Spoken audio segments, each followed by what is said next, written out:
Hi, good afternoon, everyone. Thank you for joining us.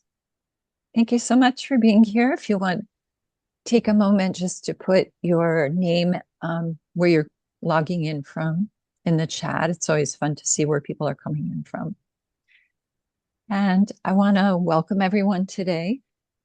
My name is Andrea Nandoskar, and I'm the Education Program Director at Historic Hawaii Foundation.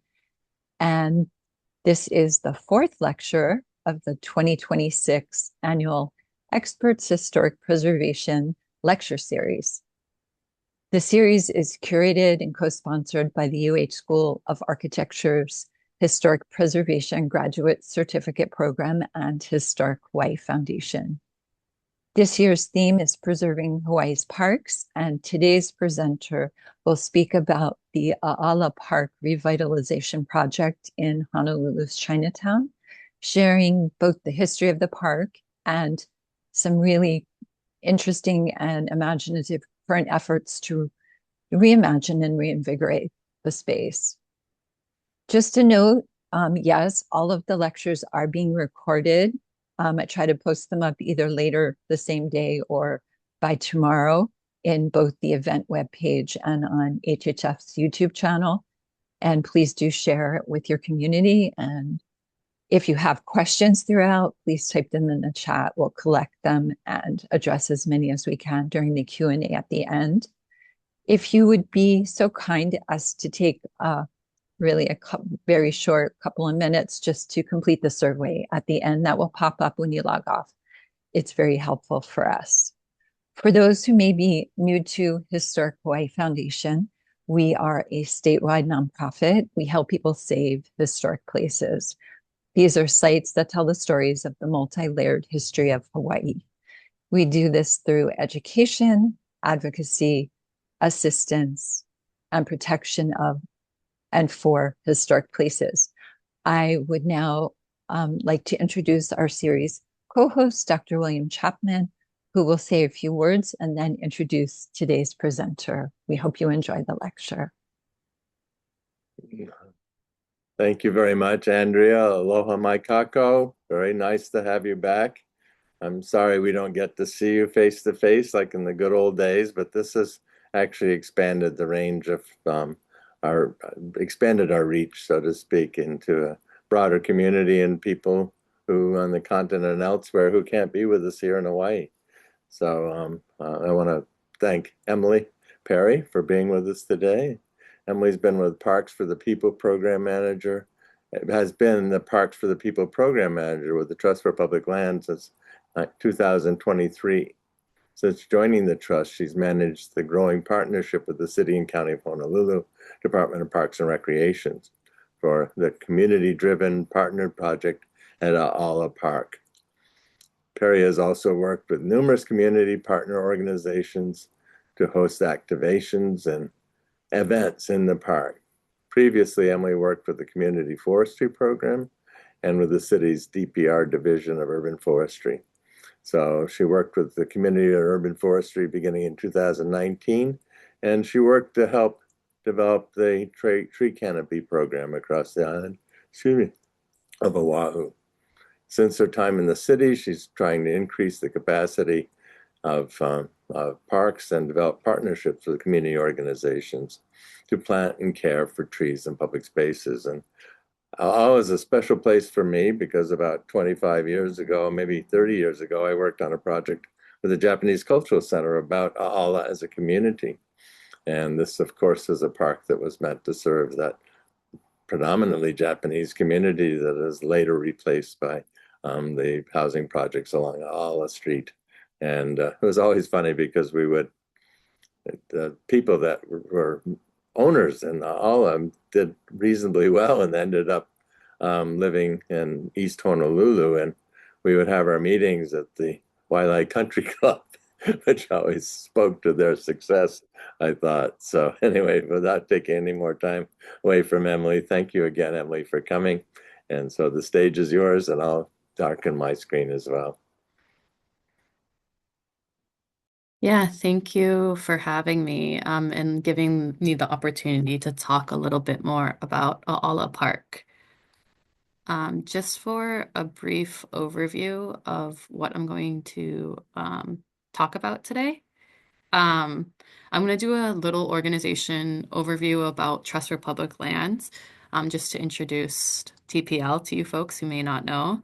And then I'll go into the history of A'ala Park and then some of the current efforts that were mentioned before. So, just to start off, Trust for Public Land is a national organization, a national nonprofit. But in Hawaii, we focus on these three main programs.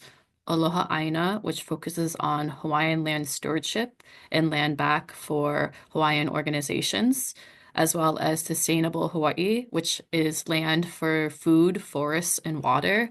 And then Parks for People, which is the program that I manage, um, and it focuses on trails and parks. Um, so just an overview of TPL's impact in Hawaii. We've completed over 56 projects encompassing those three programs that I talked about before, generating over $350 million in public funding for these projects. And that equates to over 79,000 acres of public land, hand in hand with the community to protect the spaces and places that we all love. This is a map of the different projects in Hawaii. So we're active throughout the islands and just demonstrating, this helps to demonstrate the impacts of the work that our TPL and, of course, our communities partners do. So now I will transition into what we're here to talk about today, which is A'ala Park.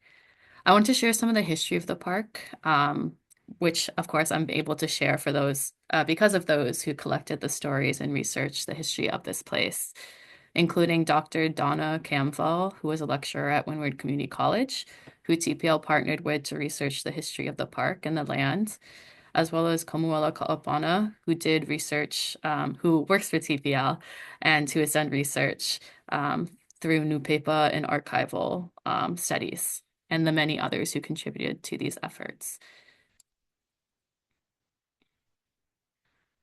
So for a little bit of background on the park, A'ala Park is located in the A'ala Ili of the Ko'ahupua'a in the Kona Moku of Oahu. One of the early maps of the area from 1882, the map on the right, shows the Aina of A'ala bordered by the ilis of Ko'iu'iu Makai, Nini, Kamakala, Ku'uluvela, and Ko'iu'iu Mauka, as well as Nu'uanu Stream. Today, A'ala Park is bounded by Nu'uanu Stream, King Street, and Beretania Street. The region is referenced in many Hawaiian language stories and place names. The name A'ala means fragrant, and an early story of the area references the groves of sweet-smelling hala trees, as well as Mamala and Ko Harbor, Honolulu Harbor, were the primary areas that Iliahi or sandalwood flourished, the trade flourished, beginning in 1810. So that also could be a potential likening to the name as the smell of Iliahi spread throughout the area. There also are some later interpretations that have attributed the name to the sweet-smelling laundries of the area. The area was very productive, as was the later or the greater Honolulu Ahupua'a. A'ala's pre-contact history is highlighted by its productivity and abundance. From Lo'ikalo, Mala, and fish ponds, the area was very plentiful. During the mid-1800s and into the mid-1900s, Honolulu was subject to, of course, extensive development and urbanization. The expansive dredging of Honolulu Harbor and the filling in of most of the fish ponds changed the topography of Honolulu and resulted in the neighboring Kawa and Kuwili fish ponds being filled in and Iwilei becoming a very industrialized area.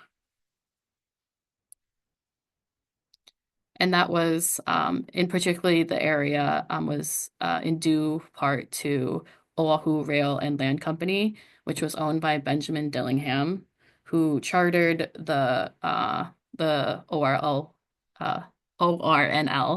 in 1889, which drove the industrialization of Ivalai. The historic ORNL terminal actually remains today, and it's located directly makai of the park and across from King Street. So if you stand in the park, you are able to look across and still see this building. And I believe it's under the state today and managed by the state. In a historic American building survey of the ORNL building, it states the terminal parcel is situated directly across, opposite A'ala Park, just south of the Kalihi Palama, Palama, and just north of Chinatown. When OR&L company operations were at their height in the second and third decades of the 20th century, the area around the OR&L terminal was bustling with the surrounding streets lined with shops and residences. It was customary for plantation workers from the outlying areas of Oahu to ride OR&L lines into Honolulu to do their shopping on Saturdays. Disembarking the rail cars at the OR&L terminal in Ivalai, it was just a short walk across Nu'uanu Stream to Chinatown. A'ala neighborhood was filled with shops and residences, and A'ala Street itself began almost directly in front of the building. A'ala was a natural meeting place. Honolulu Harbor was the port of entry for all immigrants, and A'ala was also the gateway from Honolulu to Pearl Harbor and Points Eva.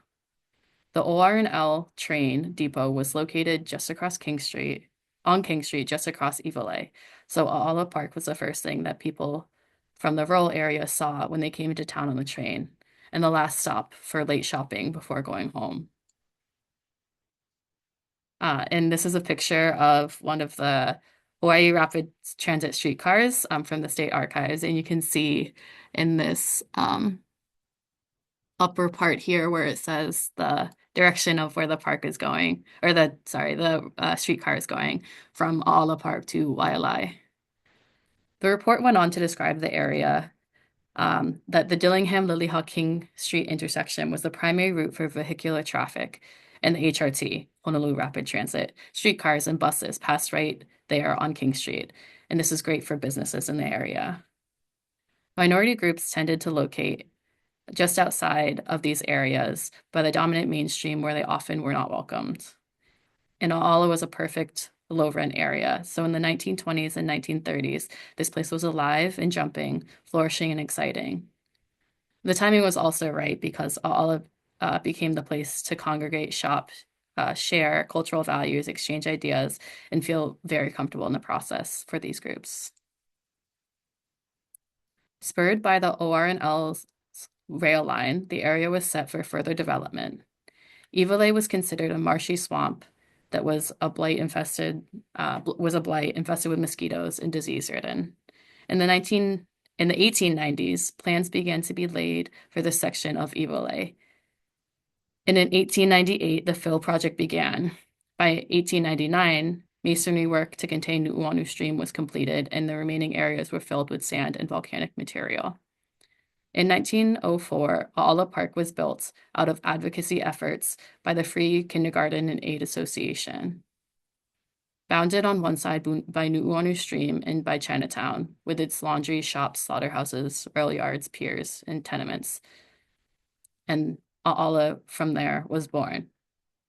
According to research by Wendy McAllister and Don Hibbard in previous presentation for the Historic Hawaii Foundation, the park was a vibrant and actively used space, featuring a bandstand, 2 baseball diamonds, where baseball became the park's defining image.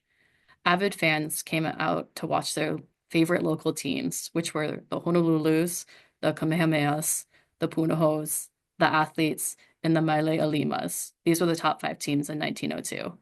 And weekends often found both fields full of simultaneous games. At the same time, the area was bustling with businesses. The A'ala Rango was a cooperation association of merchants who operated in and around Chinatown, River Street and Hotel Street, and the Waikiki side of A'ala. According to the OR&L Habs, Aolerango was the shopping center with the best and the most for the Japanese, and other salespeople treated their customers with class, just like the old country. The Aala market had all the fresh produce one could wish for, as well as treats for the kids. The Aolerango functions like a cooperative or a union, and merchant members would advertise, conduct sales, and promotions for their wares and goods. Oral histories from the University of Hawaii recall the area around the park as a vibrant business. Michiko Kodama Nishimoto shared the following. To me, the Aala department stores, as they were called in English, and Aolerango in Japanese, was formed primarily as an advertising togetherness rather than one conducting business, because each business was separate. The building itself, the buildings were decorated during Christmas time. There were a string of lights all over the building. That was pretty big to have that was a pretty big building to have lights on. The monkey pod trees in Ala Park were also lighted, so people from rural areas or even people from Honolulu had an opportunity to stroll in the area and shop. And then in this picture, you can see all of the different buildings that actually were in place in the park. And this photo is from it was from a fire insurance map that was conducted in the 1920s to the 1950s. So just demonstrating all the different shops and residencies that were in the area. The park hosted concerts, diverse bands, sumo wrestling matches, lay vendors, and food stands with lots of different kinds of food like mochi, saimin, and more. There were parades with pa'u riders and kahili bearers. Celebrations were held to honor historical moments and cultural figures, such as Jose P. Rizal, a Filipino nationalist, and the inauguration of the Commonwealth of the Philippines in 1935, which is demonstrated in this picture here. The park was also the site of labor, union, and political rallies. In 1919 and 1920, Filipino and Japanese sugar workers went on strike together and held several demonstrations at Aala to demand better conditions and higher pay. Other Nupepa Hawaii, Hawaiian language newspaper, research noted that the park hosted exciting events such as the first Kukini race from Honolulu to Haleiwa, which was 28 miles, as well as a march celebrating Kamehameha I, which is pictured above, and the Queen Liliuokalani Keiki Hula Festival competition, as well as theatrical plays. The park also hosted community rallies protesting against federal redevelopment of the area, evictions, and government corruption. In 1961, when the photo was taken, shown here, it shows a 4.1 acre lot bounded by Beretania and King Street.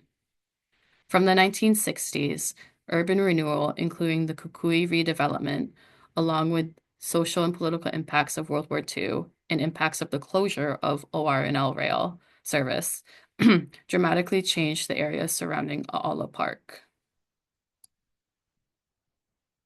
What had once been a bustling site in the 20s, by the 60s had become a quote-unquote slum district and became a target for redevelopment by city officials. By 1965, the structures in the park had been leveled and the triangle cleared to make way for a new park. At one point, the city officials were touting the development of the park that would serve as the gateway to Honolulu. In 1966, the park was expanded from its original 4 acres to 7 acres in the Ewa direction, to the intersection of King and Beretania Street, resulting in the elimination of the segment of Aala Street between these two roads, which had once separated, so going from here to here. The enlargement of the park was designed by Vladimir Osipov, which might be a familiar name in other architecture in Hawaii. It was part of the Kukui redevelopment project that included the Honolulu Redevelopment Agency, which cleared 36 buildings in the project area. This relocated 31 families, representing 284 individuals and 88 businesses. Part of Osipov's re-envisioning of the park focused on reactivating the energy of Aala Park with a bandstand, play courts, restaurants, fountains, and creating a visual access to Nu'uanu Stream with with pedestrian access. The photo that's shown here shows the fledgling installation of Ossipov's idea in 1967, where some of Ossipov's vision was implemented, such as the meandering walking paths, but not all of the elements were implemented, such as the bandstands and seating and all of that. That was envisioned. So the new park, the newly renovated park, although was much larger from the 4 acres to now the almost 7, although the park was larger, it was only used by a small number of people and was not as conducive to community activities. Oops. Um, More recent history has led the park to have a reputation where the unhoused lived and gathered. And of course, this has been memorialized in a popular song, Manuela Boy, by Johnny Noble, dating from the 1930s, and sung often by modern musicians today. Because of because of the unhoused and the reputation, the park's recent history has been mixed. In 1990, in an attempt to address the growing unhoused population, the city erected a temporary tent city, which was a source of controversy throughout its existence until it was removed in 1993 after a well-publicized night on quote-unquote wilding in the park, involving, unfortunately, a murder and crime spree. A'ala Park also holds a central place in modern Honolulu skateboarding history. Skateboarding began in the 1970s in the park in a roller rink velodrome shown here that preceded the current skate park. Skateboarders erected plywood on the rink fence and used that as a wave to skateboard radical tricks. Park staff added a concrete lip around the rink to deter unauthorized additions, but naturally the skateboarders instead used a lip for lip slides and other moves. Ever inventive. In the late 1990s, Mayor Jeremy Harris proposed new investments in the skate parks, including A'ala Park. A nearby skate shop, APB Board Shop, is named after the original crew that skated at A'ala Park during this time. In 2000, the park was set for additional new improvements, around $2.3 million for the first phase, to include a basketball court, softball fields, parking lot, elevated grassy stage area in a hula mound sort of setup, as well as playground equipment and walkways. Then an additional around $500,000 for the second phase, which included a revamped skating rink and a fountain. One of the co-founders of APB Board Shop, Chad, helped to design and renovate the skate park, and the current skate park was completed in 2002, which is shown here. And it has added different mounds and volcanoes and rails. I don't know all the technical names, but lots of different skate stuff, which has led the skate park to be one of the most active places in the park today. One of the first and few professional women skateboarders in the nation, Jamie Reyes, lived and grew up in the area near A'ala Park and was part of the early crew that first skateboarded in the park. She is one of only a handful of women to ever be featured on the cover of the national skateboarding magazine Thrasher, and in the cover shot, she is skateboarding at A'ala Park. In 2018, the city closed the park for 2 months and reopened with a new off-leash dog park created with the support from a public-private partnership between the city and a nonprofit organization called the A'ala Dog Park Association, which you can see here, the Bark Park. And then in 2022, TPL worked with Serious Puppy Training to host a doggy obedience class. Additional improvements included grass fields, irrigation, and a renovated comfort station and renovated play court and playgrounds. And that brings us about up to date to present day, where TPL has started to work with the community to revitalize A'ala Park. TPL got involved in working with community to reimagine A'ala Park in 2020.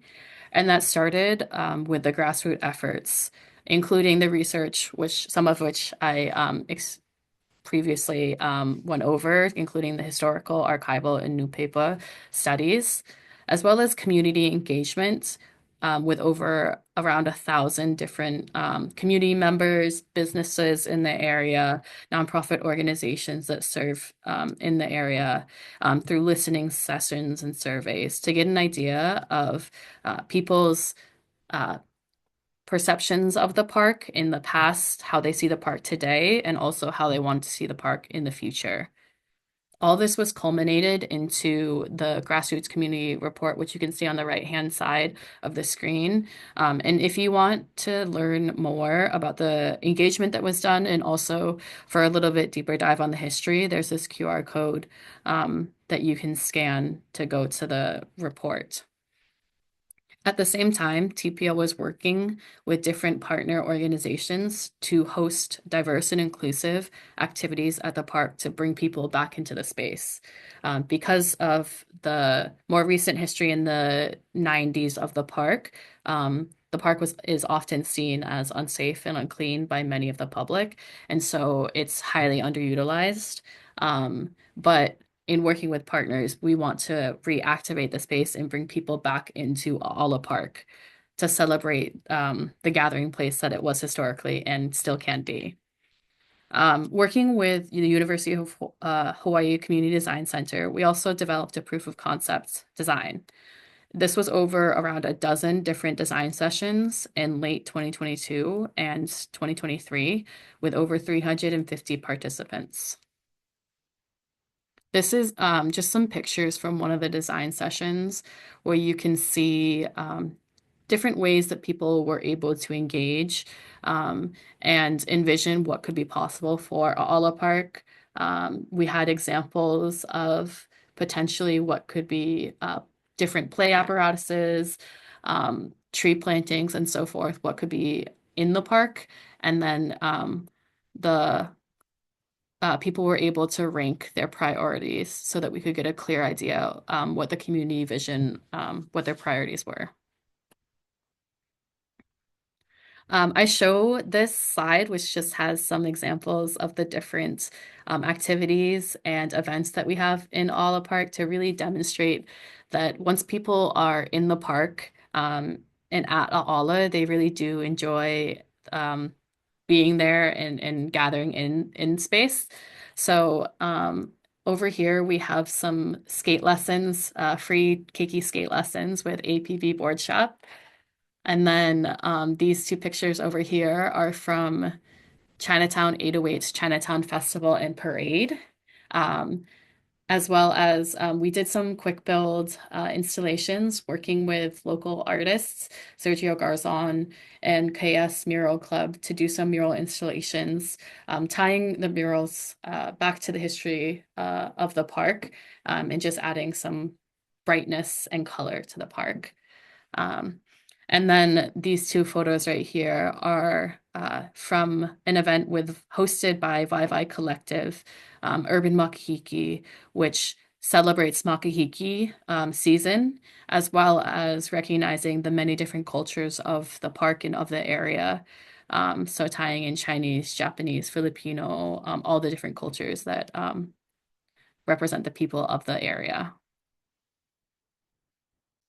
So now I'm just segueing more into touching back onto the proof of concept, but segueing to what the future of the park could look like. So on the left-hand side, you can see this proof of concept that came out of the community design sessions, where there's around 30 different park improvement elements that came out of the sessions. We're working with the city to implement phase one of these park improvements, which is heavily focused on recreation in order to bring people back into space, to encourage bringing people back into space, to include exercise equipment, a multi-purpose plaza where there's seating that's comfortable for folks to come and hang out in the park, as well as, having some skate elements implemented in there, recognizing the skateboard culture of the park, and permeable shade canopy over the existing skate park and basketball courts. If you've ever been out at Ala Park or probably any skate park midday, it is very hot. And so since these two areas are the high use areas of the park, we want to put some shade canopy over the place, just to make it so people can use spaces longer, not be as hot in those places. Um, when we're looking at infrastructure, we want to increase and improve the lighting in the area. Safety was one of the biggest concerns when we did community outreach. And so looking at improved lighting along the walkways, so that when people are traversing through the park, they feel more comfortable, especially during late afternoon and evening when it starts to get darker. And another note on that, and just we did a park study, which just goes into the park and you're able to count the different people in the space and what their uses of the park are. One of the highest uses of the park that we found was that people were actually just walking through the park to go to different destination. There is a lot of housing surrounding the park and senior housing as well. So the park is naturally a place that people traverse through. And we expect that is only going to increase as there's going to be more development right across the park, where there will be state and city partnered development, I think with around 2,000 units, and right over here. And then the rail station for Evole is going to be just around the corner, a couple blocks away as well. We also want to add a vandal resistant bathroom over in the high use areas that is vandal resistant. There is a current comfort station, but there are some safety concerns with the comfort station. So we want to add another bathroom that people feel safe to use when they are in the park, as well as additional tree plantings so that we can maintain and also increase the green space and tree canopy in the park. To do this, we're partnering with many different organizations as well as to do the actual development of the park. We are working with the city and county. TPL is currently working to execute an MOA, a memorandum of agreement with the city, which just outlines, what DPR and TPL will be doing. And the way that this agreement has broken up is that TPL has been asked to do the construction design. So TPL will hire a design team, and we will go forward through construction documentation. We'll also get an estimated cost for construction to get a clear picture of what funds would need to be raised. And after we get all these materials together, we will hand those over to the city, and the city will construct through the normal CIP construction improvement program process. TPL is also working with the city to identify funding for construction. The overall proof of concept that I showed was estimated to be around $35 million. The subset of the phase one park improvements we're estimating to be around $7.5 million. And so we will need to find funding for that and looking for different opportunities, whether it's state funding or likely there are some federal funding opportunities that we will work with the city to try to apply for. When we're looking at opportunities moving forward for the park, we want to continue having the dynamic programming and partnered experiences. We also, once we onboard the design team, which we expect to happen in the next month or so, we'll be hosting community design sessions that we will be able to invite people to focus in on those phase one park improvements to have input on. Another way, of course, that people can just get involved and support the project is to go to the park. Again, we just want people to be able to enjoy the place and have connection and grow their connection with the park. And in terms of future stewardship, the city will maintain management of the park, but we're also working with some of the key partners to form this community partnership group, which will have additional oversight, continue programming in the park after construction of these park elements are built. And then just if you folks want to keep in the loop, we do have an upcoming partnered event on February 14th. Chinatown 808 is holding its annual Chinatown Festival and Parade in the park. So next Saturday, There'll be a bunch of awesome vendors, performances, lion dances in the park and also along Beartania Street. And they have the parade that goes through Chinatown. So I invite you all to come out and check it out. It's great food, awesome entertainment, and a good cultural event all around. As well as if you want to keep in the loop on different activities and events that we have, I have this QR code which links to our newsletter, where you can get like quarterly, depending on what we have, quarterly updates on stuff that's happening in the park. So there's a QR code there to scan to sign up for that. And that is all I have for now. I haven't been checking the chat, but if there are any questions, please let me know, and I'm happy to try and answer them. And thank you all again for being here and learning more about the park and hopefully feeling um, all the potential of the place. So thank you all. Mahalo nui. Emily, that was a terrific presentation. It looks like you've really been committed to the park and working hard to get everything to come together. I was pleased to see that we're in the School of Architecture, the preservation program, and the CDC is also part of the School of Architecture. So it was nice to see the work of our own organization there. And I think it was Phoebe White might have kicked it off, and then Kathy Hoshar and Judith Stilgenbauer, I think the PIs on those projects at different times. It was so nice to see the streetcar and I'm always remember. I don't know if you've ever read Earl Doerr-Briggers's House Without a Key, but he wrote it in 1925, and he kept talking about how wonderful the streetcars in Honolulu were, and how you could just get on and off. And that really showed how you could slide into it and out of it. And you could go out to Waikiki. And he said, you really don't need a car with the streetcars. And you always think that this is a preservation sort of forum. You often think of, wow, we really lost something when we had the streetcars. And we lost an opportunity, I think, with the old rail too, which simply came into the train station there. So a lot of people, I think, in the preservation community would have liked to have seen the surface rail revived over the rail we're getting now. So I'm going to start off with a preservation-y kind of question.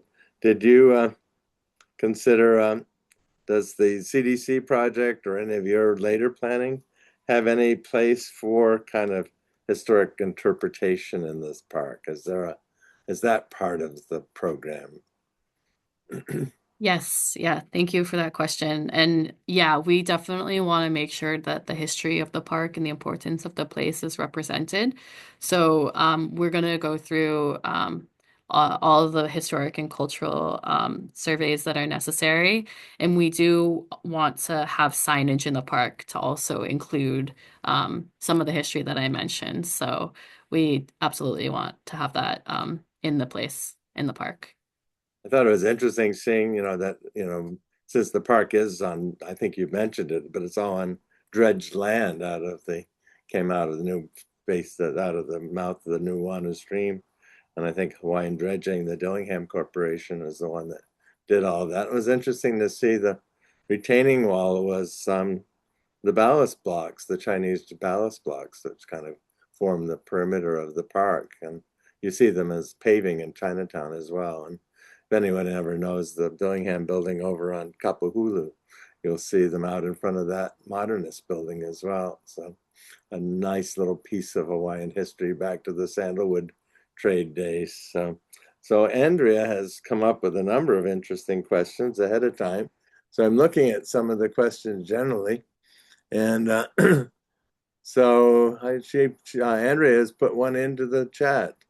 So did learning the history of Ala Park or Ospoff's design influence design for its future? Was that part of that history that's incorporated into future design? Yeah, so let me actually just pop up the proof of concept again so that I can show that the design again. Hold on, go back to that.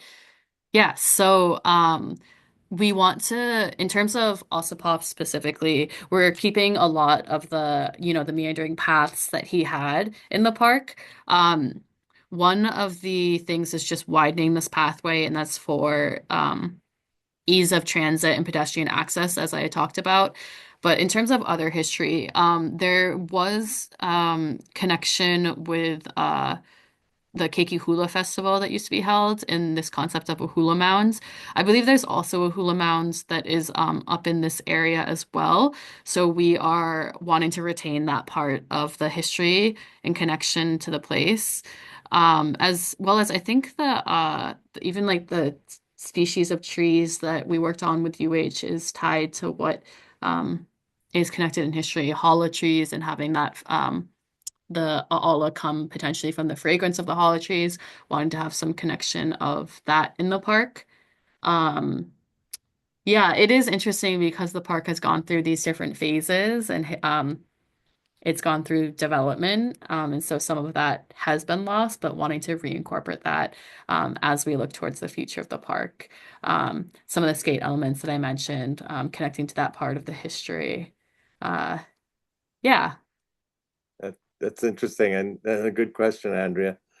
I got to admit, I'm a baseball fan, so I got the sort of the baseball history of the park is interesting to me, Hmm. and of course, the baseball in Hawaii, I think, goes back clearly to the at least the 1870s, and we talked about that in another talk about when did Alexander Cartwright actually lay out the first baseball field in Hawaii. But definitely by the turn of the century, there were a lot of different baseball teams playing. It was fun hearing about that. Here's a good question again from Andrea. So, what are the biggest challenges and benefits of working closely with communities? And to what degree, let's see, in helping communities reimagine an existing resource like a park? Um, how do people interact with you and your and other team members in trying to put this together? Yeah, so community is at the core of all of the work that we do at TPL.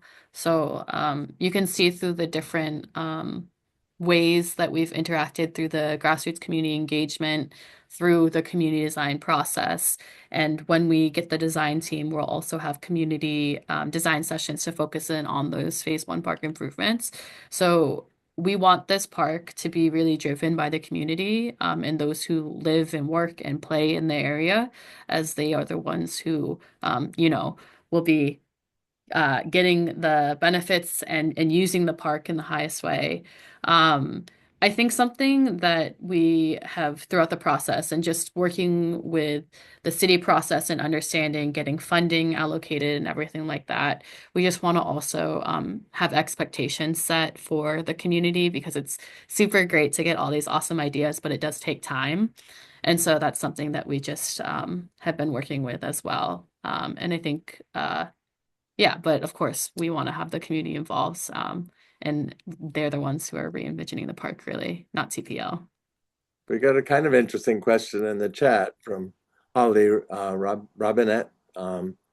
She says, I see there are two parking areas in the original plan. How did they come up with the number of parking stalls for a 7-acre site?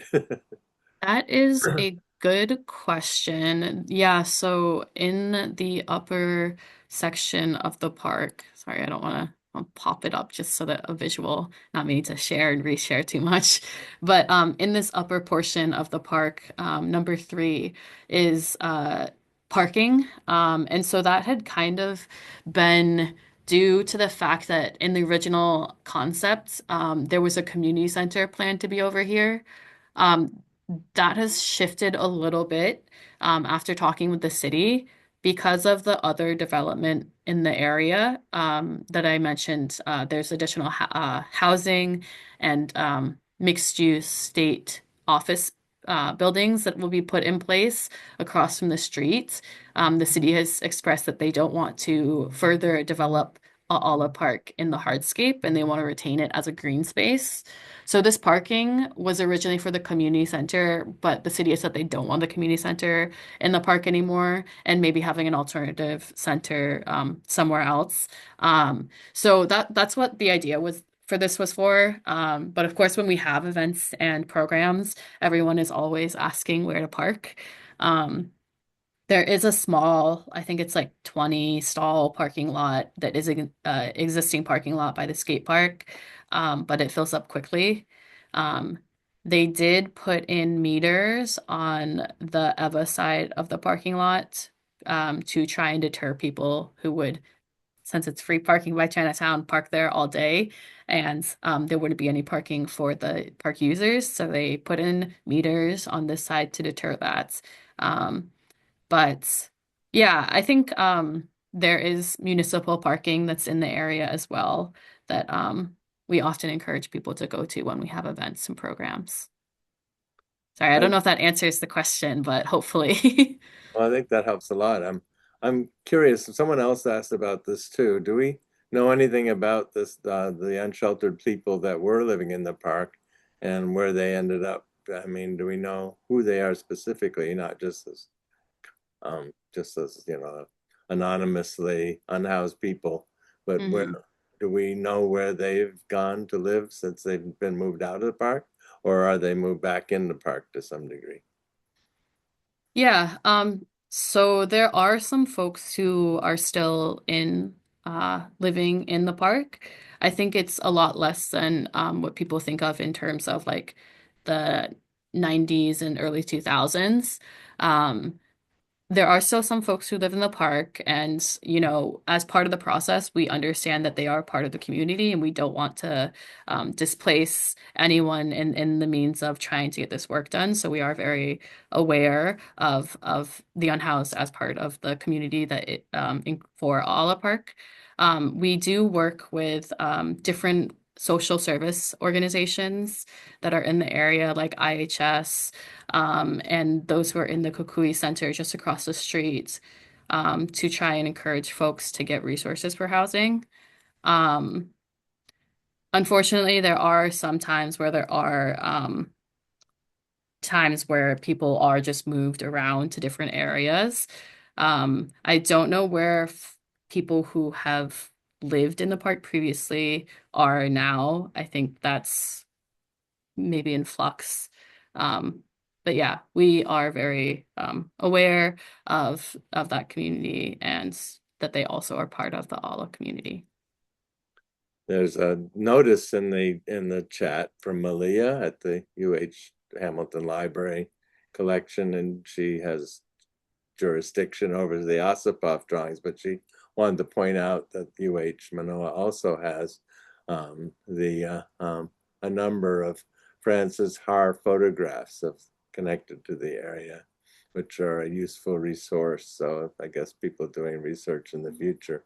And of course, there was a Sanborn map project in 2019 connected to an exhibition, and she provides a link in the chat to that exhibition. So love Sanborn maps. It's like the closest you can come to time travel, I think, to see. Yeah, thank you for sharing that, Malia. I will check it out after. We still have a few more minutes and we could have a few more questions.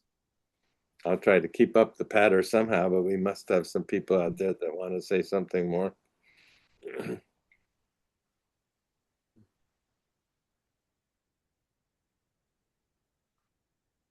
So let me just ask you about your life, Emily. You've really hit the ground running in Hawaii, and you want to say a little bit about how you arrived here and how you became a park advocate?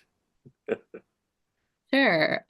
Yeah, so I shared with Bill and Andrea and Shanae a little bit before, but I grew up on the continent, in New England, Vermont specifically. Oh, I didn't know And that. You didn't tell me the Vermont part. That's where Aunt yeah. Mary's from too.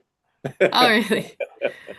Um, there you That's go. what the school um, where the other Perry from Aerosmith went, Vermont Oh, Academy. Where maybe I there is went to school. relation. Where I went to school. Yeah. So I grew up over there, and I went to school for environmental conservation. And through the AmeriCorps Vista program, I got an opportunity to work with the city and county as an AmeriCorps Vista. And so I worked with Department of Parks and Recreation in the community forestry program, building it up for around 4 years. And then after I left the city, I joined Trust for Public Land and have been working still in the park space, um, primarily on Ala Park in this project to, yeah, revitalize the space. And I do see another I question do see in that the about chat. the dog Okay. park. There's a dog park question. Did the dog park surface as a priority? Yeah, so when we were doing the outreach for the park, the dog park was constructed semi-recently. I think I said 2018. So it was something that was already constructed in hopes that it would bring more people to the park as well. Um, and people, I'm not sure if it was more as much a priority because it was already constructed for future um, park improvement, but definitely through some of the programming, like I mentioned, and I think I showed a picture of the doggy obedience that TPL helped to host in the park. The dog park is like now, I think, a main feature of the park, and we want to encourage the people who live in the area to bring out their pups and have an off-leash day in the park. Have fun. Thank you, Emily. I have a question because I don't right now see any more in the chat. Um, and you talked a little about this, but maybe you can elaborate. How through this process do you balance the needs of the different uses in the park and the needs of the different user groups? Was that at all also an issue when you were going through the community engagement portion? Or were people very generous in wanting to share different uses and agreeable to that? Yeah, definitely. Yeah, I think it's a balance. This, like I mentioned, the skate community is a huge part of Ala Park. But just because of that, we're not going to make the whole park a skate rink and have all these pipes or whatever. So yeah, it is definitely a balance of the different user groups. We want to make sure that we connect to the different user groups, try and hit on, having fitness equipment so that people can have passive and then active by walking and then doing fitness along the paths, um, and highlighting the existing stuff like the skate park and the dog park and so forth. Also, did the process as you were going through the process, I'm really curious about the Hmm. way that you do this engagement with community. Was it more rigid, like you're going to do X, Y, and Z, or was there room for some change in maybe what you were asking or the process as you received along the way feedback and interaction with the community and what they needed or wanted? Hmm. Yeah, we definitely wanted to incorporate any new ideas that were brought up as well. And so there were a dozen different design sessions that were hosted. And so if in design session two something new came up, then it would be presented in future ones. And in order, I guess, kind of touching on the user groups too, um, in order to try and balance out all of the different ideas that we did have that prior the way that people could prioritize what they want to see in the park, um, through, I don't know, that image that had the uncle like putting the stickers with number one, two, three, and so forth, on the different park elements. So yeah, try to incorporate new ideas throughout the process, and some of those were implemented in the proof of concept as it is now. So every project that you would work on in such a way would be really unique then, right, to that place and the people and the community of that place. Is that accurate? Yeah, absolutely. All different places have their own history, and so that's represented um, in the community and how they want to envision the park, and also how that's just demonstrated and shown, whether it's through signage or like, other such stuff. Yeah, What did you like most about, or what do you like most about working on this project, if I may ask? that's a good question. I think that I really enjoy the different programs and events that we have Um, I think I probably, I don't know who's on the call, but have spent a decent amount of time, more than the average in A'ala Park. And through the different skate lessons we have, the kids they have gotten me on a board. I've fallen off a board. But it's super fun just to see people out and enjoying the place, and getting to reconnect with Aala. So I think probably the programs and events. Um, yeah. And you have one coming up. You said for Chinese New Year. Did you say February 14th? Yes, February Yes. 14th. Not this Saturday, but next Saturday. There'll be a huge celebration for Chinese New Year, Lunar New Year, in the park and Beretania Street, and then throughout Chinatown as well. Awesome. Someone put a note, Philip put a note in the chat about the um, TRP's Urban Park Hmm. program. So that take a look at that if you like to. So Yeah, definitely. Um, so TPL's park program has been running nationwide for years. What TPL prior experience elsewhere has informed your all park planning? That's a great question.